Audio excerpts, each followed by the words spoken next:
Express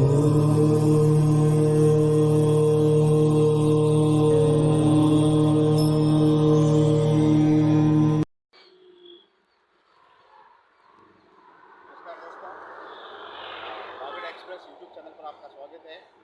आज हम खड़े हैं माउंट आबू के गोरा छपरा में स्थित।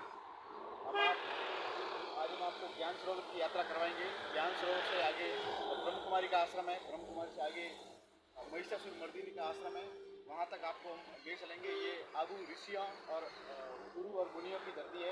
आज हम आपको इसकी पद यात्रा करवाएंगे। आप हमारे साथ बने रहिए, यकीनन आपको आनंद आएगा। साथियों, ये इसी सालगाम आश्रम के रास्ते पर एक छोटा सा झरना दिखाई देगा आपको। ये झरना कई सालों और कई युगों से बह रहा है। इसके पानी के साथ एक कलरव और अनहद नाद हमेशा बहता रहता है। ये कई युगों और कई इतिहास को अपने साथ लेकर बहता है और कई सारे पापों को धोता हुआ एक निर्मल नाद करता हुआ बहता रहता है। स्टार्ट है। दोस्तों, हमने जो सालगाम आश्रम की आपको यात्रा करवा रहे हैं, बीच में एक छोटा सा पड़ाव लिया है। ये जो स्थान है प्रकृति की गोद में बसा हुआ है। अगर आप माउंट आबू आए और इस आश्रम की यात्रा करें, या फिर आपको घर बैठे बैठे कभी ऐसा लगे कि हमको आउटिंग करनी है या जंगल में कैंपिंग करनी है, तो जहाँ तक मेरा मानना है और मेरा व्यक्तिगत अनुभव है कि इस जगह से बेहतर आपको कोई जगह नहीं मिलेगी। क्योंकि आप देख सकते हैं पहाड़ों की गोद में ये छोटा सा जो मैदान दिख रहा है, यहाँ पे न तो इतना जल भराव है और ना जंगली जानवरों का इतना खतरा है। आप यहाँ पे रात भर विश्राम कर सकते हैं। आपको जो भी लोकल फूड बनाना है वो आप यहाँ खुद पका करके खा सकते हैं। और अगर आप यहाँ बना बनाया भोजन करना चाहते हैं तो नज़दीकी यहाँ पे होटलें मिल जाएगी। और इस जो आगे जो आपको पहाड़ दिख रहा है, इसके जस्ट नीचे ढाल की तरफ एक ब्रह्म कुमारी का आश्रम है। वहाँ भी आपको न्यून शुल्क में या फिर ये कहूँ कि निःशुल्क रूप में आपको भोजन उपलब्ध हो जाएगा। चलिए हम अब आपको आगे की यात्रा करवाते हैं। तो हेलो दोस्तों, तो हम सालगांव आश्रम जा रहे थे और हम चलते चलते थोड़ी देर थक गए, तो हमने रास्ते में यहाँ पे विश्राम किया है। यहाँ पे यानी विश्राम करे ऐसी बहुत ही अच्छी जगह है। आप कभी भी आओ तो यहाँ पे विश्राम करके जाना। यहाँ पे बहुत ही अच्छी जगह है।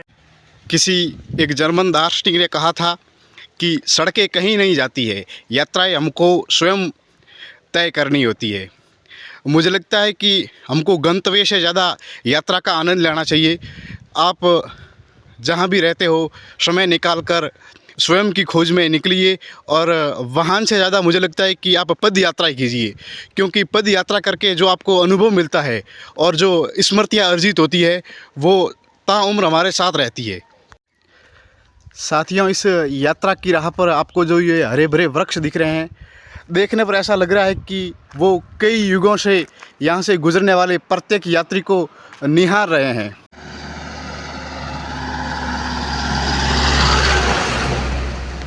हम अभी यात्रा कर रहे हैं सालगाम आश्रम की। इसी रास्ते में एक छोटा सा पड़ाव पड़ता है ब्रह्म कुमारी का। ये जो आप बोर्ड देख रहे हो, ब्रह्म कुमारी ज्ञान सरोवर academy for a better world, यहाँ पे पीस मेडिटेशन करवाई जाती है। यहाँ पे कई सारे कोर्सेज चलते हैं जो आप यहाँ इनकी वेबसाइट से भी देख सकते हैं, और आप यहाँ इनके जो टोल फ्री नंबर है उन पर भी आप जानकारी ले सकते हैं। इसी बोर्ड के पीछे एक बूढ़ा सा खजूर का वृक्ष खड़ा है। ऐसा लग रहा है मानो वो कई सालों से किसी एक यात्री की प्रतीक्षा कर रहा है। हो सकता है वो एक यात्री मैं हूँ या फिर आप हो सकते हो। ये जो आप रास्ता देख रहे हो, दोनों तरफ फूलों से लदा हुआ, और ये जो शंकुधारी पेड़ है, ये ब्रह्म कुमारी का पीस आश्रम या फिर यूँ कहे कि ये शांति का उपवन है। ये जो आप इसका सामने जो मुख्य द्वार देख रहे हो, यहाँ से आप इस आश्रम में प्रवेश कर सकते हो।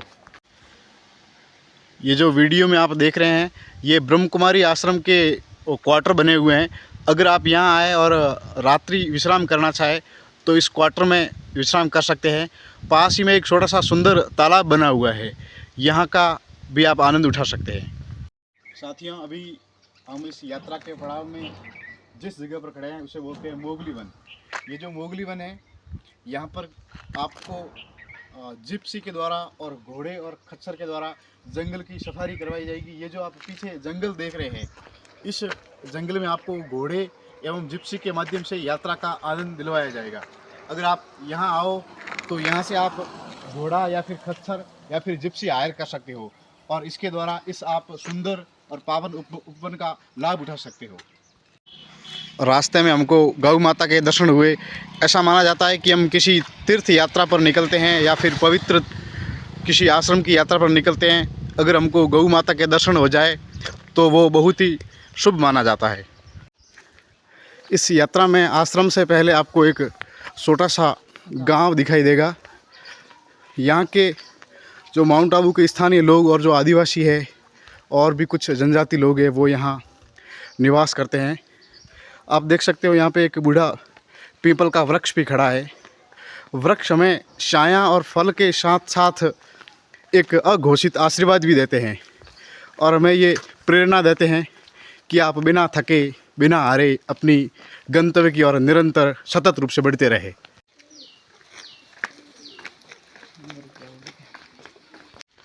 ये जो सामने आप अंगड़ाई लेते हुआ और सीना ताने हुए पर्वत खड़ा जो देख रहे हैं, ये मानो ऐसे बोल रहा हो, ऐसे संकेत दे रहा हो कि आप बिना थके बिना हारे अपनी यात्राएं निरंतर करते रहें।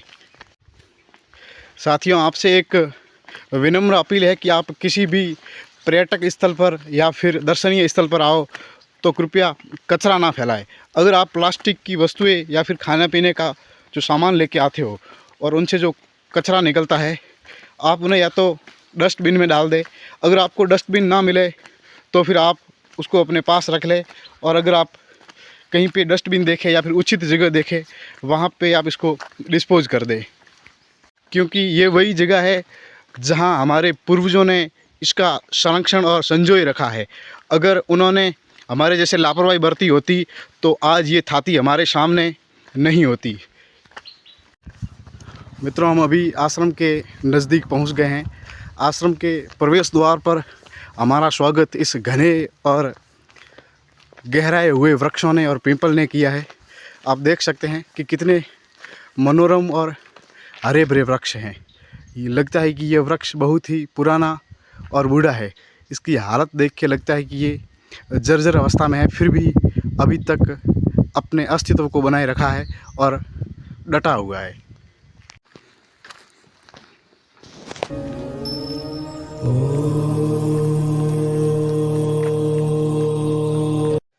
आश्रम का आप व्यू देख सकते हैं, बहुत ही मनोरम और सुहावना व्यू है।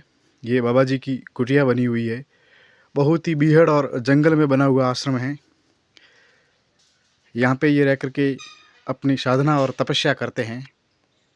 ऐसा माना जाता है कि कई युगों पहले इसी आबू पर्वत पर कई ऋषियों ने यहाँ बैठ के ऋषाएँ और वेदों को लिखा होगा और मंत्रों की रचना की होगी। टाइम पास करने के लिए आते, वो नहीं मैं करने। चलो निकलो, टाइम पास नहीं कहूँ, गाँव में करो। यहाँ क्या है? हाँ, आश्रम टाइम पास करने की जगह नहीं है ना। नीम गुरज पित्त पापड़ो करिया चिराटो दम जरी। नीम और गुड़हल। वो तो गुरज को मैंने भूल दिया ना, या गुरज नहीं, नीम की गुरज होना चाहिए। इस पे लगी है जो। अच्छा अच्छा, हाँ, आपने कुटिया में लगाया नीम। तो जो है ये 4-5 जने हैं, इसका फिर सुखाओ, फिर कूटो।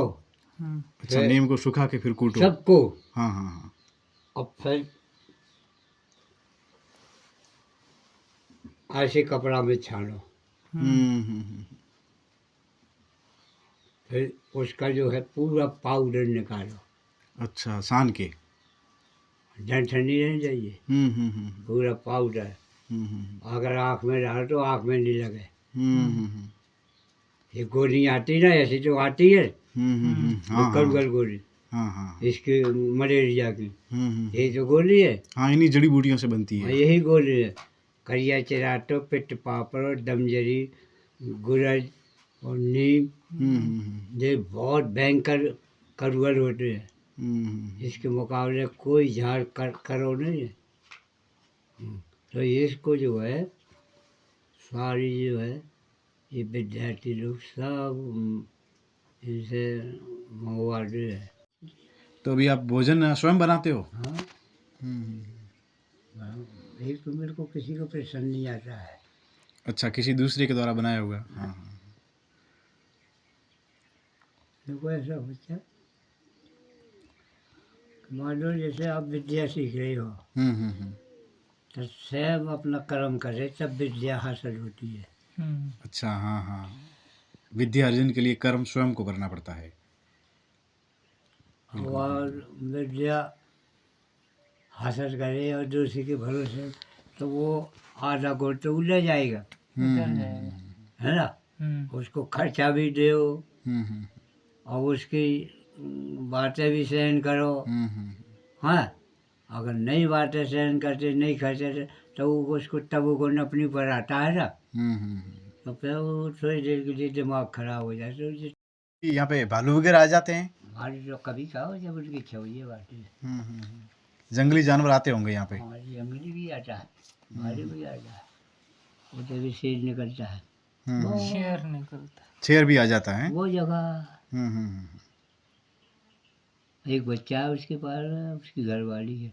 अच्छा, शेर का बच्चा और घर वाली। जैसे अभी है ना, अभी कहीं हो गए इधर उधर, अभी इधर उधर गए थे, यहाँ से बुलाता है वो पट्टे की से शाम के वही 7-8 बजे अंधेरे में। अंधेरे में आता है। तो कहीं होगा तो वो भी इशारा देगा, वो भी इशारा देगा। तो भाई यहाँ एहतियात जरूर रखती है अगर उनको वहाँ गांव में जाना। अच्छा, रात को आ जाता है यहाँ पे भालू? रात के 10-11 बजे। 10-11 बजे तो खैर मैं नहीं सोता हूँ, तो कभी जब उसकी इच्छा हो जब आता है। अच्छा, यहाँ कुटिया में आ जाता है रात को? अंदर, हाँ हाँ। यहाँ अंदर आ जाता है, वहाँ भी आएगा तो रोटी वोटी मैं यहाँ रख देता हूँ ना, यहाँ अच्छा, हाँ यहाँ हाँ। की रोटी बनाई तो ऐसे रख दिया ऐसे। अच्छा, बना के भालू के लिए रख देते वहाँ हैं। से आएगा तो उठाएगा, वो वहीं से लौट के से भभूति को पंजा बताता है। अच्छा, हाँ हाँ, इसका भभूति पे। हाँ, जैसे यहाँ भभूति के पैर पड़ गए ना, हाँ हाँ हाँ। तो वे यहाँ भी निकलेगा तो सवेरे मैं तो इंतजार पाउट की भालू हो गया। अच्छा अच्छा। ये भी बात है। वो जब भभूति के पंजा बताएगा तो इसे भी ये ऐसे ही रहता खुला, खड़ी अच्छा, इसे को खुला ही रहता। हाँ, यहाँ आकर के फिर वो इसे भी निकले, वो इसे भी निकल जाएगा। ये भभूति के पंजा भालू हो गया। पंजों के निशान से पता लग जाता है। पंजे के निशान से पता लग उससे जाता पता है। लगता है। हाँ हाँ हाँ। मित्रों, ये इन महाराज जी का आश्रम है। ये मूलतः यूपी से है और बचपन में भी यहाँ आए थे। अभी ये डिब्बा बजा रहे हैं क्योंकि यहाँ पे जो जंगली जानवर है, बंदर वगैरह, वो काफ़ी परेशान करते हैं। इनकी ये कुटिया बनी हुई है यहाँ पे। आश्रम के नज़दीक में ये एक शिव जी का छोटा सा शिवालय बना हुआ है। आप देख सकते हैं यहाँ पे कृष्ण रंग के पत्थर से बहुत ही सुंदर शिवलिंग और ऊपर नाग देवता की छत्र छाया है। पास ही में विष्णु भगवान की श्वेत रंग में मूर्ति और गणेश भगवान विराजमान हैं। और ये एक बूढ़े पीपल के वृक्ष के नीचे बना हुआ छोटा सा शिवालय है। ये आश्रम में ही के पास में ही नज़दीक में महिषासुर मर्दिनी का मंदिर बना हुआ है। ये जो मंदिर के अंदर मूर्ति विराजमान है ऐसा माना जाता है और बाबा जी ने बताया था कि बहुत ही पुरानी और प्राचीन मूर्ति है। ये श्याम वर्ण के पत्थर से बना हुआ विग्रह है। यहाँ पे किंवदंती चलती है कि ये मूर्ति है, ये मंदिर के जस्ट पीछे एक तालाब है, वहाँ से निकली थी। आप देख सकते हैं मूर्ति के पास में 2 चांदी के सिंह रखे हुए हैं। यहाँ पे गणेश भगवान विराजमान है और इस तरफ बजरंग। बहुत ही घने और गहरे वृक्षों के बीच में ये महाराज जी की कुटिया बनी हुई है। इसी के नज़दीक में ये भैरवनाथ का मंदिर बना हुआ है।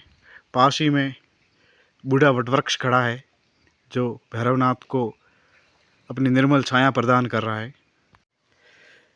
ये जो आप देख रहे हैं ये वही अर्बुद पर्वत है और गुरु शिखर यानी कि जो संतों का शिखर है, यहीं बैठ के ऋषियों ने ऋचाएँ लिखी होगी, यहीं बैठ के मुनियों ने वेदों का अध्ययन किया होगा, यहीं बैठ के गुरुओं ने शास्त्र लिखे होंगे। आप देख सकते हैं बहुत ही सुहाना और मनोरम दृश्य है आश्रम का। साथियों, हमने आपको हमारी यात्रा दिखाई और इसमें हमने आपको जो यात्रा का जो पथ है, जो मार्ग है वो दिखाया।